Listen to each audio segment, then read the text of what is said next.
Hello students, welcome to the channel.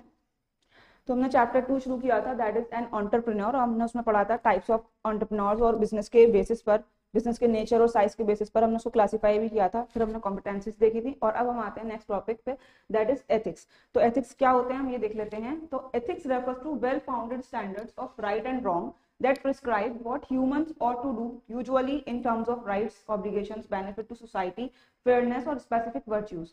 यानी ये well founded standards हैं, मोरल प्रिंसिपल्स हम कह सकते हैं। ये हमें गाइडलाइंस देते हैं कि हम डिस्टिंग्विश कर सकते हैं कि क्या सही है और क्या गलत है, और एक इंसान को अपनी सोसाइटी में कैसे रहना है, कैसे बिहेव करना है। ये हमें बताता है कि हमारी क्या ड्यूटीज हैं अपनी सोसाइटी में, क्या राइट्स हैं हमारे, क्या सोसाइटी के लिए बेनिफिशियल हो सकता है, क्या हार्मफुल हो सकता है।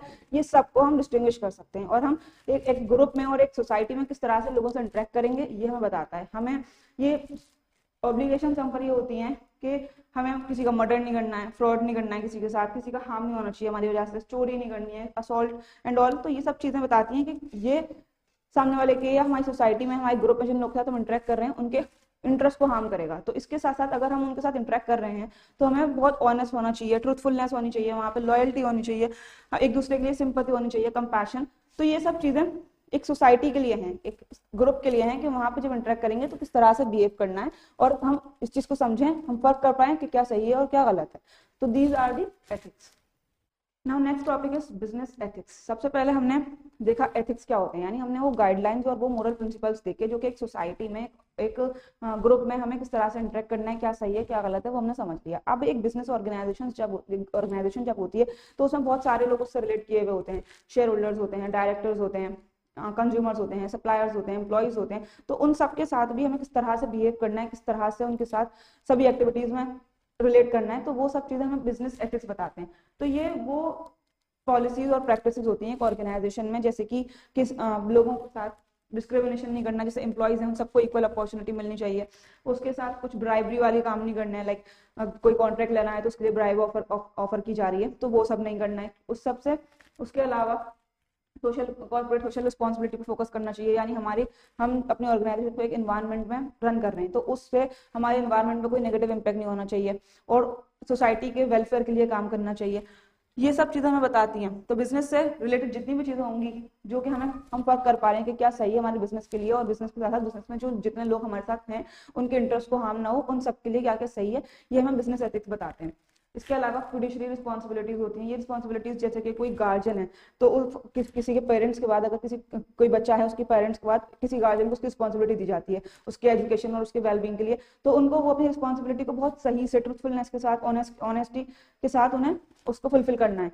बिजनेस एथिक्स लॉ भी गाइड करता है कि अगर हम ऐसी चीजें करेंगे, या लाइक हमने कोई इनसाइडर ट्रेडिंग या ब्राइबरी ये वाले कुछ काम किए तो इससे पनिशमेंट भी हो सकती है, कुछ पेनल्टीज भी पे करनी पड़ सकती है, फाइन भी हो सकता है। तो ये लॉ भी हमें गाइड करता है। उसके अलावा कुछ और हमारी ऑर्गेनाइजेशन के प्रैक्टिसेस और पॉलिसीज होते हैं जो कि हमें इनको एक पूरा फ्रेमवर्क तैयार किया जाता है कि किस तरह से बिजनेस एथिक्स हैं, तो किस तरह से हमें रिएक्ट करना है, किस तरह से हमें सब एक्टिविटीज अपनी ऑपरेट करनी है। तो ये सब रिस्पॉन्सिबिलिटीज आ जाती हैं, यानी अगर बिजनेस में ऐसी कोई रिस्पॉन्सिबिलिटीज हैं तो उन सबको किस तरह से कंडक्ट करना है, इसमें क्या चीजें गलत हो सकती हैं, क्या चीजें सही हो सकती हैं, वो सब चीजें देखनी है। तो this is all come under business ethics. Now next topic is why is ethics important to an entrepreneur. तो हमने देखा कि एथिक्स सोसाइटी के लिए कितना इंपॉर्टेंट है कि एक ऑर्गेनाइजेशन से कोई नेगेटिव हार्म ना, कोई नेगेटिव इंपैक्ट ना हो सोसाइटी को। तो जितना सोसाइटी के लिए इंपॉर्टेंट है उतना एथिक्स एक एंटरप्रेन्योर की सक्सेस के लिए भी इंपॉर्टेंट है। तो उसके क्या रीजंस है, हम ये रीजंस देख लेते हैं। तो first we have build trust and reputation. तो जब ऑर्गेनाइजेशन सोसाइटी के वेलफेयर के लिए काम करती है और इस चीज पर फोकस करती है कि सोसाइटी को कोई हार्म ना हो उस ऑर्गेनाइजेशन से, तो जो लोग होते हैं वो भी उस ऑर्गेनाइजेशन पर ट्रस्ट करने लगते हैं और कस्टमर लॉयल्टी इस तरह से इंक्रीज होती है। इसके साथ साथ एक स्ट्रॉन्ग रेपुटेशन बिल्ड होती है, कस्टमर्स उस ऑर्गेनाइजेशन को उसके कॉम्पिटिटर से डिफरेंशिएट कर पाते हैं। Next is promote long term success. तो जब एक ऑर्गेनाइजेशन के लिए ट्रस्ट बिल्ड हो जाता है, कस्टमर लॉयल्टी इंक्रीज हो जाती है, तो ये सब चीजें लॉन्ग टर्म सक्सेस को प्रमोट कर रही होती हैं। इसी तरह से अगर कोई ऑर्गेनाइजेशन है जो अनएथिकल बिहेवियर उसका शो कर रही है, तो उसमें क्या, जैसे कि कोई एग्जाम्पल हम ले सकते हैं, कोई गवर्नमेंट कॉन्ट्रैक्ट लेने के लिए कोई ऑर्गेनाइजेशन ब्राइब ऑफर करती है तो उसको शॉर्ट टर्म गेन तो हो जाएगा, लेकिन जो और भी चीजें होती हैं जैसे कि लीगल इश्यूज वहां पे क्रिएट हो सकते हैं, रेपुटेशन खराब हो सकती है ऑर्गेनाइजेशन की, तो उससे जो उसकी लॉन्ग टर्म ग्रोथ है वो बिल्कुल रुक जाएगी, वो ऑर्गेनाइजेशन आगे के लिए फेल हो सकती है, तो उससे उसे कोई फायदा नहीं होगा। Next is enhances employee morale and retention. तो जब एक ऑर्गेनाइजेशन एथिकल कल्चर डेवलप करती है तो वहां पर फेयरनेस, इक्वालिटी और उसके साथ साथ एम्प्लॉयज की रिस्पेक्ट, इस तरह की चीजों को प्रमोट करती है। तो उससे क्या होता है कि एम्प्लॉयज जो है वो अपनी जॉब से पूरी तरह से सेटिस्फाई होते हैं, और वो अपनी जॉब से सेटिस्फाई होने के साथ उनका मोरल हाई होता है और जॉब स्विच करने के बारे में नहीं सोचते, मोटिवेट होकर काम करते हैं, तो अल्टीमेटली ऑर्गेनाइजेशन की ग्रोथ होती है। उसके साथ इंश्योर लीगल कंप्लाइंस। अब एथिकल प्रिंसिपल्स और एक ऑर्गेनाइजेशन को इनकरेज करते हैं कि वो लॉस को फॉलो करें, इसलिए नहीं कि वो फाइन पेनाल्टीज वगैरह से को अवॉइड कर पाए, लेकिन इसलिए कि लॉस को फॉलो करना ही सही है, इससे लीगल वायलेशन का रिस्क कम होता है। तो इस तरह से एक ऑर्गेनाइजेशन और एक एंटरप्रेन्योर की सक्सेस के लिए एथिकल प्रिंसिपल्स को इंप्लीमेंट करना बहुत इंपॉर्टेंट हो जाता है। अब हमारे पास कुछ एथिकल स्टैंडर्ड्स हैं जो एक ऑर्गेनाइजेशन को यूज करना है। For example, providing quality and correct quantity of goods to consumer. अब जो भी ऑर्गेनाइजेशन जो भी प्रोडक्ट को ऑफर कर रही है तो वो उनको पहले डिफाइन करती है कि किस तरह का प्रोडक्ट है, यानी क्या क्वालिटी वो प्रोवाइड करेंगे। तो इसी तरह से एक जो कंज्यूमर है वो एक्सपेक्ट कर रहा है कि उसको जो प्रोडक्ट मिल रहा है वो एक्चुअल में है कैसा, उसकी क्वालिटी कैसी है, प्लस किस तरह से जो वो उसका इंटरनेट फंक्शन है, जिस तरह से वो चाहते हैं कि उसको यूज करें वो उसी तरह से उसको यूज कर पा रहे हैं। ये सब चीजें उसकी क्वालिटी में आ जाती हैं। इसके साथ साथ उन्होंने जितना उसको एक्सपेक्ट किया है कि कब तक कितने ड्यूरेशन के लिए वो चलेगा, अगर वो उससे पहले खत्म हो जाता है तो वो भी जो है उसकी क्वालिटी में अच्छा नहीं है, इसका मतलब। तो ये सब चीजें इंपॉर्टेंट होती हैं कि हम जो क्वालिटी एक्सपेक्ट कर रहा है हमारा कंज्यूमर और जो हमने स्टैंडर्ड सेट किया हुआ है उसी के अकॉर्डिंग हम उनको प्रोवाइड कर रहे हैं। प्लस क्वांटिटी मींस जितने प्राइस पे हम जितनी क्वांटिटी उनको प्रोवाइड कर रहे हैं, जो हमने स्टैंडर्ड सेट किया हुआ है, हमें वही एक्चुअल में उनको प्रोवाइड करना है। तो ये सब एथिक्स में आ जाते हैं कि providing quality and correct quantity of goods to consumer. Next is keeping in mind the environmental issues during production. तो अपने प्रोडक्शन के टाइम पर ये बहुत ज्यादा इंपॉर्टेंट है एक एथिकल एंटरप्रेन्योर को कि वो इस बात का ख्याल रखे कि उसके प्रोडक्शन है, उसके मैन्युफैक्चरिंग प्रोसेस या जो भी उसकी एक्टिविटीज हैं उनसे किसी भी तरह से नेगेटिव इम्पैक्ट ना हो सोसाइटी को। यानी अगर कोई कंपनी है जो बॉटल डिजाइन करती है तो वो इस तरह से बॉटल्स का प्रोडक्शन करे कि या तो उसको रिसाइकिल किया जा सकता है जल्दी से, यानी किसी भी तरह से वो नेगेटिव इम्पैक्ट ना हो सोसाइटी पर। Next is paying the minimum and correct wages to the workers. तो जितने भी वर्कर्स हैं वो जितने भी एफर्ट्स लगा रहे हैं उसके हिसाब से उनको सही वेज मिल रहा है या नहीं, ये भी ध्यान रखना बहुत ज्यादा इंपॉर्टेंट है। यानी एक इंडस्ट्री में एक पर्टिकुलर जॉब के लिए एक स्टैंडर्ड सेट किया रहता है कि उसको उतनी सैलरी मिलनी चाहिए, तो उसको उतनी मिल रही है या नहीं मिल रही है। फॉर एग्जाम्पल, एक सीनियर डेवलपर, एक हम कह सकते हैं सीनियर सॉफ्टवेयर डेवलपर है, तो उसकी सैलरी एक एडटेक कंपनी में एक एंट्री लेवल प्रोग्रामर से ज्यादा होनी चाहिए क्योंकि उसकी रिस्पॉन्सिबिलिटी और उसकी एक्सपर्टीज ज्यादा है। तो इसी तरह से जिसकी जैसी जॉब है उसको उसके अकॉर्डिंग वेज मिल रहा है, यानी कहीं पर उसके इंटरेस्ट उसकी एक्सप्लॉयटेशन तो नहीं हो रहा। इस सब चीजों से उसको प्रोटेक्ट करना जरूरी है। Next is not to use child labour in their production. तो किसी भी ऑर्गेनाइजेशन में बच्चों से काम नहीं करवाना चाहिए, यानी चाइल्ड लेबर को यूज नहीं करना चाहिए। इवन कुछ एथिकल प्रैक्टिसेस ऐसी हैं, कुछ ऑर्गेनाइजेशंस ऐसी हैं जो कि बच्चों की एजुकेशन के लिए स्कूल को कंट्रीब्यूट करते हैं, इस तरह की एक्टिविटीज में एंगेज रहते हैं। Judicious use of natural resources, यानी जो नेचुरल रिसोर्सेज है हमें लगता है कि वो हमारे पास अच्छी तरह से अवेलेबल है, लेकिन हमें उनको इस तरह से यूज करना है कि हमें ये ध्यान रखना है कि नेक्स्ट जनरेशन के लिए, फ्यूचर जनरेशन के लिए वो बचेगा या नहीं बचेगा। या जैसे कि कोई कंपनी है जो कि अपनी कंपनी में फॉसिल फ्यूल का यूज करती है, तो उसका यूज कम करके वो रिन्यूएबल सोर्सेज ऑफ एनर्जी जैसे कि विंड पावर और सोलर पावर, इन सबका यूज ज्यादा से ज्यादा करे। तो इस तरह की चीजों का बहुत ज्यादा एक ऑर्गेनाइजेशन को ध्यान रखने की जरूरत है, तभी वो एथिकल प्रैक्टिसेस को इंप्लीमेंट करती है और फिर बहुत ज्यादा वो कंपनी ग्रो कर जाती है। तो ये सब एक्टिविटीज उसके लिए बहुत ज्यादा इंपॉर्टेंट हो जाती हैं। Now let's come to the next topic, that is entrepreneurial values, attitudes and motivation. तो ये सब हम एक एक करके पढ़ेंगे। अभी हम सबसे पहले हम पढ़ने वाले हैं वैल्यूज। तो values, Milton Rokeach has defined values as belief that guide actions and judgment across a variety of situations. Value determine what people consider to be good or bad for a civilized society. A civilized society consider qualities like honesty, truthfulness, integrity, etc. as important for happy and healthy living. These sets of belief that provide standards which guide behaviour is known as values. तो अभी हमने पढ़ा ethics. Ethics हमें क्या बता रहे थे, हमारे पास गाइडलाइंस थी कि एक सोसाइटी में, एक ग्रुप में हमें किस तरह से इंटरेक्ट करना है, क्या सही है क्या गलत है। अभी ये वैल्यूज क्या है, ये वैल्यूज हमारी अपनी सोच है, हमारी बिलीफ है कि हम खुद से चीजों को क्या सही समझ रहे हैं क्या गलत समझ रहे हैं। हमें कोई बता नहीं रहा, हमें खुद क्या लग रहा है कि क्या सही है, हमें करना चाहिए, क्या गलत है, हमें नहीं करना चाहिए। फॉर एग्जाम्पल, अगर हम कुछ काम कर रहे हैं किसी ऑफिस में या कुछ भी काम कर रहे हैं और हमसे वहां पर गलती हो गई, कुछ मिस्टेक हो गई, तो हमें उसको छुपाना नहीं है, हम उसको तभी के तभी बता देना ताकि उसको तभी के तभी करेक्ट किया जा सके। अगर हम उसको छुपाएंगे तो आगे चलकर वो आगे चलकर वो खराब हो सकता है। तो इसलिए हमें वहाँ पे ट्रूथफुलनेस दिखाना जरूरी है, हमें वहाँ पे ट्रांसपेरेंट रहना जरूरी है। तो इसी तरह से अगर हमें लग रहा है कि कोई चीज़ हमसे गलत हो सकती है तो हमें पहले इसको बता देना चाहिए। तो ये जो वैल्यूज है, यानी कि हमें ध्यान रखना है, हमारी खुद की अपनी सोच है कि हमारी वजह से क्या चीज़ गलत हो सकती है, क्या चीज़ सही हो सकती है। अगर हम किसी के साथ काम कर रहे हैं, सेम प्रोसीजर पर काम कर रहे हैं, एक हमारा फ्रेंड है या कलीग है, उससे वो काम ठीक से नहीं हो पा रहा और हम अपना काम कर रहे हैं, तो हम उसकी हेल्प कर सकते हैं। हम अपना काम छोड़ेंगे, हम सोचेंगे कि अपना काम छोड़ते हैं और उसकी हेल्प कर देते हैं ताकि उसको ज्यादा प्रॉब्लम ना आए। तो ये जो वैल्यूज है, हमें लगता है कि हमें करना चाहिए, ये सही है, ये जो हमारी अपनी सोच है, ये वैल्यूज होती हैं। और अगर हम कुछ झूठ बोलेंगे या कोई खराब चीज में इंडल्ज होंगे तो हमें खुद भी उस चीज में सुकून नहीं मिलेगा, हम खुद भी लगेगा कि हम भी चीट कर रहे हैं और हमें लगेगा कि आगे चल के बात खुलेगी, पता चलेगी एंड ऑल। तो इस तरह की चीजों में हम खुद भी खुश नहीं रह सकते और हम फिर हेल्थ भी हमारी खराब होती है जब हम खुश नहीं होते। तो ये सब चीजें बहुत ज्यादा इंपॉर्टेंट हो जाती हैं। ये वैल्यूज, ये स्टैंडर्ड्स हैं जो कि हमें बताते हैं कि हमें किस तरह से, हम खुद समझते हैं कि हमें किस तरह से चीजों को समझना है। तो these values are these behavior are known as values.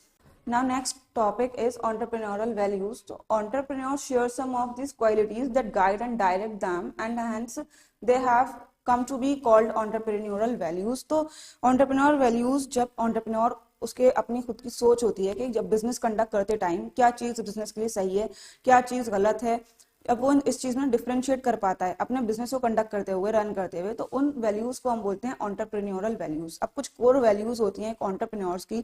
जब एक ऑर्गेनाइजेशन रन की जाती है तो बहुत सारे फैक्टर्स होते हैं, लाइक एक्शन फैक्टर्स, जिसमें कि एंटरप्रेन्योर डिसीजन मेकिंग प्रोसेस में इंडल्ज है, उसके साथ environmental factors, cultural factors, economic factors, और साथ साथ आते हैं पर्सनैलिटी फैक्टर्स, उसके खुद के क्या ट्रेट्स हैं। तो उन सभी चीजों को जब वो रिलेट करता है और अपनी कोर वैल्यूज को यूज करता है, वो समझ पाता है कि क्या करना चाहिए, क्या नहीं करना चाहिए, इन सभी फैक्टर्स को रिलेट करते हुए, अपना डिसीजन लेते हुए और सब चीजों में एंगेज रहते हुए। तो सबसे पहला आता है इनोवेशन एंड क्रिएटिविटी। तो innovation, entrepreneurship is all about bringing innovation. तो जब एक ऑर्गेनाइजेशन में जब एक एंटरप्रेन्योर कुछ इनोवेटिव लेकर आता है, कुछ क्रिएटिविटी करता है, तो वो क्रिएटिविटी सोसाइटी के लिए करता है। कुछ भी इनोवेशन लेकर आना, जैसे कि हम बहुत स्टार्टिंग से देखते हैं कि पहले लोगों को ट्रैवल करने के लिए कितने कितने दिन लगते थे, कितनी कितनी प्रॉब्लम्स होती थी, अपना सामान कैरी करके ले जाना उनके लिए कितना ज्यादा मुश्किल होता था। 3-4 दिन में वो पहुंचते थे अपने पूरे लगेज के साथ। फिर एयरवेज फैसिलिटीज हो गई, उसके साथ साथ रोडवेज, इतनी सारी फैसिलिटीज हो गई। तो ये सब जो भी इन्वेंशन आए, तो इस सब ने लोगों के लिए आसानियां कर दी। लोगों का ट्रैवल करना इतना आसान हो गया कि वो एक एक दिन में कुछ घंटों में वो ट्रैवल कर सकते हैं, अपनी डेस्टिनेशन तक पहुंच सकते हैं, और इतनी सारी फैसिलिटीज उनके लिए अवेलेबल हैं कि वो बहुत कंफर्टेबली एक जगह से दूसरी जगह जा सकते हैं। तो ये सब फैसिलिटीज जो हैं वो सोसाइटी के लिए, लोगों के लिए ही आई हैं। यानी एंटरप्रेन्योर्स जो कुछ भी अर्न कर रहे हैं, अपना प्रॉफिट अर्न कर रहे हैं, लेकिन अल्टीमेटली वो सोसाइटी को सर्व कर रहे हैं, कंट्रीब्यूट कर रहे हैं। तो ये सब इनोवेशन और क्रिएटिविटी से कोर वैल्यूज में आता है। अब जैसे कि हमारी बुक में एक एग्जांपल दे रखी है कि सैशे कैसे इन्वेंट हुए। जैसे पहले टिन बॉक्स में ऑयल या शैम्पूस हम लोग कैरी किया करते थे, उसको कैरी करना मुश्किल होता था, एक लम्स ज्यादा अमाउंट में हमें उसको परचेज करना होता था। लेकिन अब क्या है, कुछ सैशे हैं, हमें एक बार के यूज के लिए वो इजिली हमारे पास अवेलेबल है, हम एक बार उसको यूज कर सकते हैं और बहुत इजिली हम उसको कैरी कर सकते हैं। तो ये सब चीजें हमारे लिए, हमारी आसानी के लिए हैं। इसके अलावा जैसे बैंकिंग सेक्टर में debit card, credit card facilities हैं, लोग बहुत इजीली ट्रांजैक्शंस कर सकते हैं। तो ये सब कुछ उसी के अंडर में आता है। नेक्स्ट इज इंडिपेंडेंस और सेल्फ रिलायंस। एंटरप्रेन्योर्स की कुछ वैल्यूज होती हैं, जैसे कि वो चाहे वो किसी के ऊपर डिपेंड नहीं होना चाहते, अपना खुद का मिशन या अपना विजन जो भी वो क्लियरली देख पा रहे हैं उसको वो खुद से अचीव करना चाहते हैं, वो किसी पर डिपेंड नहीं होना चाहते। ये उनकी कोर वैल्यूज होती हैं, जिससे कि उनका पर्सनल ग्रोथ, उनकी प्रोफेशनल ग्रोथ हो पाती है। इसके साथ साथ वो अपनी ओनरशिप दिखाना चाहते हैं कि उन्होंने क्या किया है और वो क्या गोल्स अचीव कर सकते हैं। वो जब वो इस तरह से बिहेव करते हैं तो वो अपने मिशन सेट करते हैं और फिर उनको अचीव करने के लिए वो उस पर एफर्ट्स लगाते हैं और अपने गोल्स को अचीव करते हैं। तो ये उनके सेल्फ रिलायंस पे आता है कि वो किसी के ऊपर डिपेंड नहीं है और किसी चीज को खुद से ओन कर सकते हैं, कुछ सोसाइटी को सर्व कर सकते हैं। तो ये वैल्यूज बहुत इंपॉर्टेंट है एक एंटरप्रेन्योर के लिए। Next is respect for work. अब एक एंटरप्रेन्योर को अपने काम को रिस्पेक्ट करने की बहुत जरूरत होती है, क्योंकि जब वो किसी भी काम को शुरू कर रहे होते हैं, जब आइडिया उनका है तो वो उसकी रिस्पेक्ट करेंगे, तो तभी वो आगे चल के उसको सर्व कर पाएंगे। क्योंकि अगर उनको वो कोई बिजनेस को शुरू कर रहे हैं, उनका आइडिया है जो कि बहुत अभी अभी उसमें कुछ भी ग्रोथ नहीं हो सकती, अभी वो शुरू नहीं हुआ, तो अगर कोई उनसे ये कह रहा है कि ये आइडिया बेकार है, आगे चल के ये फेल हो जाएगा, ये ज्यादा सक्सेसफुल नहीं रहेगा, तो वो खुद भी डिमोटिवेट हो जाए अपने काम को लेकर। तो ऐसा उन्हें नहीं होना चाहिए, ये उनकी वैल्यूज में इंक्लूड होना चाहिए कि वो अपने काम की रिस्पेक्ट करें, कि अगर उन्होंने ये शुरू किया है तो वो इसको अचीव कर सकते हैं। उनके हार्डवर्क से, उनकी मेहनत से, उनके जितने भी एफर्ट्स वो लगाएंगे, जितने ज्यादा एफर्ट्स लगाएंगे उतना ज्यादा वो रिवॉर्ड अर्न करेंगे। तो वो उन्हें अपने काम की रिस्पेक्ट करना है, उनको इन सोचना है कि ये अभी अभी स्टार्टिंग में ये कुछ भी ग्रो नहीं कर रहा, अभी इससे मुझे कोई फायदा नहीं हो रहा, तो वो इसको छोड़ दें। उन्हें रिस्पेक्ट करके उनको उसको इस पर इतनी ज्यादा मेहनत करनी है कि आगे चल के वो बहुत अच्छे से उसको अचीव कर पाए और बहुत ग्रोथ उनको हो और बहुत सक्सेसफुल वो उसमें हो जाए। Next is quest for outstanding performance. अब ये जो एंटरप्रेन्योर्स होते हैं ये एक्सीलेंस के लिए सर्च करते रहते हैं, यानी किसी भी लो क्वालिटी या लो स्टैंडर्ड पे उनको सेटिस्फेक्शन नहीं होता। जैसे कि स्टीव जॉब्स हैं, वो इतने ज्यादा इन्वेंशन लेकर आ रहे हैं, इनोवेशंस लेकर आ रहे हैं, क्रिएटिव आइडियाज के कहीं भी किसी भी पॉइंट पर उनकी क्वालिटी कम नहीं होनी चाहिए। तो इसी तरह से जो एंटरप्रेन्योर्स होते हैं वो आउटस्टैंडिंग परफॉर्मेंस के लिए सर्च करते रहते हैं, कि ऑर्डिनरी उनको नहीं दिखना होता। जैसे कि कोई भी स्टूडेंट है, उसने 85% स्कोर किया अपने एग्जाम में, लेकिन वो उससे सेटिस्फाई नहीं है, वो आउटस्टैंडिंग परफॉर्मेंस चाहता है, वो चाहता है कि वो 90% वो क्यों नहीं लेकर आया, या 90% स्कोर करे वो नेक्स्ट टाइम। तो इस तरह से क्वेस्ट फॉर आउटस्टैंडिंग परफॉर्मेंस ये एक एंटरप्रेन्योर के अंदर होनी चाहिए, तभी वो खुद को डिफरेंशिएट कर सकता है दूसरे से। Now next topic is attitudes. तो सबसे पहले हमने देखा एथिक्स, जो हमारे पास गाइडलाइंस हैं कि हमें एक सोसाइटी और ग्रुप में किस तरह से बिहेव करना है, क्या सही है क्या गलत है, इसमें हम फर्क कर पा रहे हैं। फिर हमने देखा वैल्यूज हमारे बिलीफ, हमारी अपनी सोच, हम चीजों को क्या सही क्या गलत समझते हैं, हम खुद क्या समझते हैं चीजों को लेकर, क्या सही है क्या गलत है। उसके बाद आता एटीट्यूड्स। तो एटीट्यूड्स में हम हमारी अपनी फीलिंग्स, हमारी सोच, कि हम किसी भी चीज को, किसी भी पर्सन, किसी भी कमोडिटी, किसी भी जगह के बारे में हम क्या सोच रहे हैं, हम क्या फील कर पा रहे हैं उसके लिए, तो उसको कहते हैं एटीट्यूड्स। तो हम इसकी डेफिनेशन देख लेते हैं। Attitude constitute an important psychological attribute which shape their behaviour. It may be defined as the way a person feels about something, a person, a place, a commodity, a situation और an idea. तो attitude ये एक psychological attribute है, हमारे mind से related है कि हम किस तरह से बिहेव कर रहे हैं। अगर हमारा किसी चीज को लेकर एटीट्यूड पॉजिटिव है, हम अच्छा सोच रहे हैं उसके लिए, तो हम उस तरह से बिहेव करेंगे। अगर नेगेटिव हो रहा है तो हम उस तरह से बिहेव करेंगे। अब हम देखते हैं एटीट्यूड के फीचर्स, कि क्या फीचर्स हैं। तो इट अफेक्ट्स बिहेवियर। अभी हमने देखा कि ये हमारे बिहेवियर को शेप करता है, तो इसीलिए हमारे एटीट्यूड हमारे बिहेवियर को अफेक्ट करता है। जैसे कि अगर कोई ऑर्गेनाइजेशन है, उसके अंदर कोई चेंजेस लेकर आने हैं, तो एक इंसान उस चेंजेस के लिए बहुत ज्यादा खुश है कि उनको अपॉर्चुनिटी मिल रही है खुद को डेवलप करने के लिए, नई नई चीजें सीखने के लिए। इसी तरह से एक और वर्कर है, वो उस चेंज से सेटिस्फाई नहीं है, वो उस चेंज से खुश नहीं हो रहा, उसको ये लग रहा है कि अभी उसको जो काम करना आता है, अब उसमें चेंजेस आएंगे, फिर वो उससे हो पाएगा नहीं हो पाएगा, और वो चेंज करना नहीं चाहता अपने एनवायरमेंट को। तो इस तरह से अगर जो इंसान उस चेंज को लेकर पॉजिटिव सोच रहा था, उसको अब वो चेंज पे काम करना अच्छा लगेगा।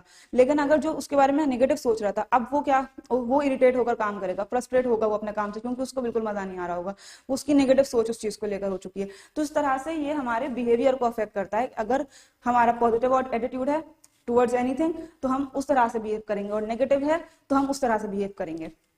Next is it is invisible. तो एटीट्यूड हम देख नहीं सकते डायरेक्टली, लेकिन हम इसको इनडायरेक्टली ऑब्जर्व कर सकते हैं। हम उसे कैसे ऑब्जर्व कर सकते हैं? किसी भी चीज के आउटकम से, यानी हमने रिजल्ट देखा, उसको देखकर हम समझ सकते हैं कि इसका एटीट्यूड इस चीज को लेकर ऐसा रहा होगा। कॉन्सिक्वेंसेस से हम पहचान सकते हैं, ऑब्जर्व कर सकते हैं। तो जैसे कि कोई भी इंसान बहुत ज्यादा प्रोडक्टिव है, तो हम उसकी प्रोडक्टिविटी देखकर हम ये एनालिस कर सकते हैं, ये हम ऑब्जर्व कर सकते हैं कि ये इंसान को अपना काम बहुत ज्यादा अच्छा लगता होगा, वो अपना काम को बहुत अच्छे से दिल लगाकर करता होगा, तभी वो इतना ज्यादा प्रोडक्टिव है। तो इसलिए जो रिजल्ट दिखा हमने, उसकी प्रोडक्टिविटी देखी कि वो हाईली प्रोडक्टिव है, तो उससे हमने ये चीज सोच ली, इस चीज को हमने समझ लिया। तो ये इनविजिबल है, हम इसको देख नहीं सकते, लेकिन ऑब्जर्व कर सकते हैं। Now next point is attitudes are acquired. तो एटीट्यूड बाय बर्थ फिक्स नहीं होता, हम एक्वायर करते रहते हैं टाइम के साथ। हम लोगों से मिलते हैं, हमारे सोशल इंटरेक्शन कैसे हो रहे हैं, हर चीज में एक्सपीरियंस कैसा है, तो उसके अकॉर्डिंग हम अपने एटीट्यूड्स फॉर्म करते जाते हैं, हम सीखते जाते हैं। और हम लोगों को, अपनी सोसाइटी को, अपने एनवायरनमेंट को जब ऑब्जर्व करते हैं, वहां से चीजें सीखते हैं, तो इस तरह से हमारा एटीट्यूड फॉर्म होने लगता है। अगर जैसे कि कोई सोसाइटी है जो कि इक्वल राइट्स पे ज्यादा एम्फेसाइज करता है, तो फिर वहाँ के जो लोग हैं उनका भी पॉजिटिव एटीट्यूड होता चला जाएगा इक्वल राइट्स को लेकर। तो इस तरह से जो चीज़ें हम देखते रहते हैं और हम जिस इन्वायरमेंट में जाते हैं फिर वहाँ पे लोगों से इंटरेक्ट करते हैं, जैसे हमारे एक्सपीरियंस होते हैं उन लोगों के साथ में किसी भी ऑर्गेनाइजेशन के अंदर या अपनी सोसाइटी में, जहाँ पे भी हम जाते हैं लोगों से इंटरेक्ट करते हैं, तो उससे हमारे एटीट्यूड्स फॉर्म होते रहते हैं। तो इसलिए हम कहते हैं कि एटीट्यूड्स आर एक्वायर्ड, यानी एटीट्यूड्स को हम एक्वायर करते हैं बाई बर्थ, वो हमारे अंदर फिक्स्ड नहीं होते। Now next point is attitudes are pervasive. तो एटीट्यूड्स हर इन्वायरमेंट में एग्जिस्ट करते हैं, हमारी लाइफ में हमारे थॉट्स, हमारे इमोशंस हर चीज को इफेक्ट करते हैं। यानी हम किसी भी चीज को लेकर क्या सोच रहे हैं, वो हम किसी भी चीज को लेकर अपना एटीट्यूड फॉर्म कर सकते हैं, अपनी थिंकिंग डेवलप कर सकते हैं, किसी भी रिलीजन को लेकर, किसी भी कंट्री, किसी भी सोसाइटी, किसी भी एक सोसाइटी को लेकर, या फिर हम कह सकते हैं किसी पॉलिटिशियन को लेकर। यानी जैसे कि अगर हम किसी से पॉलिटिशियंस के बारे में अच्छा सुनते हैं, क्या किसी एक पॉलिटिकल पार्टी के बारे में हम अच्छा नहीं सुनते हैं, तो हम वैसे ही अपनी उसी उन सब चीजों को ऑब्जर्व करके वैसे ही अपनी थिंकिंग डेवलप कर लेते हैं। तो इसलिए एटीट्यूड्स हम कहते हैं कि परवसिव होते हैं, यानी हर जगह वो एग्जिस्ट करते हैं और हम फिर उसी के अकॉर्डिंग बिहेव करने लगते हैं। हम अपने एटीट्यूड्स जब फॉर्म कर लेते हैं तो वैसे ही हमारी थिंकिंग, हम जिस उन्हीं चीजों में हम इमोशंस अपने लेकर आते हैं, फील करते हैं, ऑब्जर्व करते हैं और वैसे ही हम भी उसमें बिहेव करने लगते हैं। यानी जब हमारे एटीट्यूड्स फॉर्म हो जाते हैं तो हम उसी के अकॉर्डिंग अपने काम करने लगते हैं। Now let's see the sources of attitudes. तो अभी हमने एटीट्यूड्स के फीचर्स में देखा कि एटीट्यूड्स हम एक्वायर करते हैं। तो जब हम एक्वायर करते हैं तो हम किन किन सोर्सेज से एटीट्यूड्स को एक्वायर करते हैं, सबसे पहले हमें ये देखना है। तो first point is direct personal experience. अब किसी भी चीज में जो हमारा खुद का एक्सपीरियंस है उससे हम एटीट्यूड फॉर्म करते हैं। जैसे कि कोई इंसान किसी ऑर्गेनाइजेशन में, किसी ऑफिस में काम करता है और वो उसको लगता है कि उसका काम बहुत चैलेंजिंग है, लेकिन जो उसके कोवर्कर्स हैं वो बहुत सपोर्टिव हैं, वो उसको बहुत ज्यादा सपोर्ट करते हैं। तो जब उसके साथ एक ऐसा एक्सपीरियंस हुआ कि उसका काम बहुत अच्छा नहीं था, चैलेंजिंग था मतलब उसके लिए, लेकिन लोगों ने उसकी बहुत हेल्प की और उसका वो इजीली हो गया, तो इसलिए अब वो जॉब, जो उसकी जॉब है उसको लेकर वो एक पॉजिटिव एटीट्यूड डेवलप कर लेगा। यानी उसके साथ जो चीजें हुई उसके अकॉर्डिंग उसने एटीट्यूड फॉर्म कर लिया। तो जब हमारे पर्सनल एक्सपीरियंस होते हैं किसी चीज को लेकर, तो उससे जो हम एटीट्यूड स्टैब्लिश करते हैं वो चेंज नहीं होते, वो लॉन्ग लास्टिंग होते हैं, बहुत टाइम तक हमारे पास हम वही वाले एटीट्यूड फॉर्म करके रखते हैं। यानी अगर हम जब एक चीज हमारे साथ अच्छी हो गई, एक्सपीरियंस हमारा अच्छा हो गया, तो हम अगली बार भी यही सोचते हैं कि इस तरह से ये चीजें अच्छी चलती रहेंगी। तो इस तरह हम एटीट्यूड स्टैब्लिश करते हैं। पर्सनल एक्सपीरियंस से जो एटीट्यूड फॉर्म होते हैं वो इसीलिए हमारे लॉन्ग लास्टिंग होते हैं। Next is group association. तो ग्रुप एसोसिएशन यानी हम अपनी फैमिली को बिलोंग करते हैं या हम अपने फ्रेंड सर्कल से एसोसिएटेड रहते हैं। तो ये जो हमारे ग्रुप्स होते हैं, हमारे फैमिली मेंबर्स या हमारे जो भी हमारे कलीग्स हैं, हमारे फ्रेंड्स हैं, तो उन सबके साथ जब हम ज्यादा रहते हैं, उनको ऑब्जर्व करते हैं, उनसे चीजें सीखते हैं, तो जैसे वो लोग रहते हैं, जो लोग वैसे वो लोग बोलते हैं, तो हम उन्हीं की तरह हम भी बिहेव करने लगते हैं, हमारे भी बिहेवियर जो है उनके जैसा होने लगता है। तो इसलिए ग्रुप एसोसिएशन यानी कि हम एटीट्यूड्स एक्वायर करते हैं ग्रुप से, जिस ग्रुप में हम हैं उन लोग से। तो इसी तरह जैसे हम कहते हैं कि जैसे हम जिन फ्रेंड्स के साथ हम रहते हैं हम उन्हीं की तरह होते चले जाते हैं, उन्हीं की तरह हम अपनी अपीयरेंस भी हम उनकी तरह करने की कोशिश करते हैं, बोलते भी उनकी तरह से हैं हम। तो इस तरह से ग्रुप एसोसिएशन हमारे एटीट्यूड्स एक्वायर करने में एक इंपॉर्टेंट सोर्स है। Next is influential others. यानी इन्फ्लुएंशियल पर्सन, कोई भी ऐसे पर्सन को हम बोलते हैं जिसके पास ये पावर होती है कि वो हमें इंस्पायर कर सके, हमें गाइड कर सके हमारे एटीट्यूड्स को। जैसे कि कोई बहुत हमसे बेहतर इंसान होता है तो हम उसको अपना रोल मॉडल बना लेते हैं, हमें वो उसकी चीजें अच्छी लग रही होती हैं, तो जब हम उसे रोल मॉडल बनाते हैं तो फिर हम उसी के जैसे बिहेव करने की कोशिश करते हैं, उसी की तरह अपने काम करने की कोशिश करते हैं। तो इस तरह से जो रोल मॉडल्स होते हैं वो हमें बहुत ज्यादा इंस्पायर करते हैं और हमारे एटीट्यूड को फॉर्म करने में बहुत ज्यादा गाइड करते हैं। तो इसलिए इन्फ्लुएंशियल अदर्स हम यहाँ कह रहे हैं एक सोर्स है एटीट्यूड एक्वायर करने का। तो यहाँ जब हम लोगों से देखते हैं वो हमें इन्फ्लुएंस करते हैं, वो लोग जैसे कि यूट्यूबर्स हैं ये या और सोशल मीडिया पे इन्फ्लुएंसर्स हैं, तो हम उनसे बहुत ज्यादा इन्फ्लुएंस होते हैं। उनके जैसे वो लोग कपड़े पहनते हैं, जिस तरह से उन लोग की अपीयरेंस होती है, जो प्रोडक्ट्स वो यूज करते हैं, हम वो भी चीजें यूज करने की कोशिश करते हैं। तो इस तरह से वो लोग हमें इन्फ्लुएंस कर रहे होते हैं हमारे एटीट्यूड फॉर्मेशन में। इन लोग ये भी एक सोर्स होते हैं। Now let's see the essential attitude of an entrepreneur. अब ये कुछ एटीट्यूड्स हैं जो कि एक एंटरप्रेन्योर के सही माइंडसेट से उसकी ऑर्गेनाइजेशन सक्सेसफुल हो सकती है। तो ये एटीट्यूड्स एक एंटरप्रेन्योर के अंदर होना जरूरी है। तो ये एटीट्यूड्स हम देख लेते हैं। First is have passion for the business. अब अपने बिजनेस के लिए जो वो शुरू कर रहा है, जिसको वो रन करने वाला है, उसके लिए पैशन होना चाहिए, मतलब कुछ उसके अंदर एक एंथुसियाज्म होना चाहिए कि उसको वो काम करना है, अपनी एक्टिविटीज अपने बिजनेस के लिए वो डेडिकेटेड होना चाहिए। तो ये एटीट्यूड बहुत इंपॉर्टेंट होते हैं एक एंटरप्रेन्योर के अंदर, क्योंकि अगर उसके अंदर पैशन नहीं होगा, जब तो एक तो सारा काम एक एंटरप्रेन्योर को ही करना है, सब डिसीजन उसको लेने हैं, एम्प्लॉयज उसको हायर करने हैं, सब जो इनिशियल चीजें हैं वो सब उसी को करनी है। तो अगर वो एंथुसियाज्म उसके अंदर नहीं होगा, वो डेडिकेशन अपने बिजनेस को लेकर नहीं होगा, तो वो इसको सक्सेसफुली रन ही नहीं कर शुरू ही नहीं कर पाएगा, फिर आगे उसकी ग्रोथ तो हो ही नहीं पाएगी। तो इसलिए पैशन बहुत इंपॉर्टेंट है। Next is set an example of trustworthiness. अब एक एंटरप्रेन्योर को ऐसा होना चाहिए कि लोग उस पर यकीन करें। जब एक एंटरप्रेन्योर अपना बिजनेस स्टार्ट करेगा, उसके साथ बहुत सारे उसके स्टेक होल्डर्स होंगे जो उसके साथ उसकी टीम में आएंगे, उसके एम्प्लॉइज, कस्टमर से उसको इंटरेक्ट करना होगा, सप्लायर्स, इन्वेस्टर्स, इतने लोग से उसको इंटरेक्ट करना होगा। तो अगर वो लोग उस पर यकीन ही नहीं कर पाएंगे तो उसकी रिलेशनशिप बिल्ड नहीं होंगे, तो इन्वेस्टर्स उस पर अगर यकीन नहीं कर पा रहे, उसको ऑनेस्ट, रिलायबल नहीं उसको समझ पा रहे, तो वो उसके साथ इन्वेस्ट ही नहीं करेंगे, उसका बिजनेस शुरू ही नहीं हो पाएगा। तो ये सब चीजें, ये वो एटीट्यूड्स हैं जो एक एंटरप्रेन्योर के अंदर होना बहुत जरूरी है, तभी वो उसको शुरू कर सकता है और आगे लेकर चल सकता है। तो ट्रस्टवर्दीनेस यानी एक एंटरप्रेन्योर को ऐसा होना चाहिए कि लोग उस पर इजीली यकीन कर लें। Next point is be flexible except with core values, यानी जो उसकी कोर वैल्यूज हैं, जो फंडामेंटल प्रिंसिपल्स हैं, उनके साथ कॉम्प्रोमाइज नहीं करना है, लेकिन उसको फ्लेक्सिबल रहना है। यानी लोगों के नीड्स चेंज होते रहते हैं, प्रेफरेंस चेंज होते रहते हैं, डिमांड चेंज होती रहती है मार्केट में उसके प्रोडक्ट, उसकी सर्विसेज के लिए। तो जब ये सब चीजें चेंज होंगी तो उसको अपनी स्ट्रेटेजीज चेंज करनी होंगी, अपने प्रोडक्ट में कुछ चेंजेस लेकर आने होंगे, तो वो सब चेंजेस वो लेकर आ सकता है। ये वाले एटीट्यूड उसके अंदर होना चाहिए, उसको चीजें रिजिड नहीं रखनी है, लेकिन जो उसकी कोर वैल्यूज हैं उनमें भी चेंजेस नहीं लेकर आना है। तो उस तरह से दोनों चीजों को बैलेंस करना है। Next is don't let fear of failure hold one back. अब जब वो ऑर्गेनाइजेशन को शुरू करेंगे तो बहुत सारा रिस्क है, अनसर्टेनिटीज हैं, चैलेंजेस हैं। अगर वो उन सबसे पहले ही उसको ये डर हो जाए कि उस सब में फेल हो जाएगा, तो वो शुरू नहीं कर पाएगा, वो इसी डर से अपने काम को शुरू ही नहीं कर सकता। तो इसलिए उसके अंदर ये फियर नहीं होना चाहिए, और उसका ये जो फियर है ये उसको आगे नहीं बढ़ने देने वाला। तो इसलिए उसके अंदर ये फियर नहीं होना चाहिए कि वो बिजनेस को शुरू नहीं कर सकता या काम नहीं कर सकता, चैलेंजेस बहुत ज्यादा होंगे, रिस्क बहुत ज्यादा होगा। उसको यहाँ पे ये देखना है कि वो उन चैलेंजेस से कैसे ओवरकम कर सकता है, क्या चांसेस हैं, क्या रिस्क को कम से कम किस तरह से कर सकता है। तो फियर ऑफ फेलियर उसके ऊपर इतना ज्यादा नहीं होना चाहिए कि उसको बहुत ज्यादा प्रेशराइज करे और उसको कुछ इनिशिएट ही ना करने दे।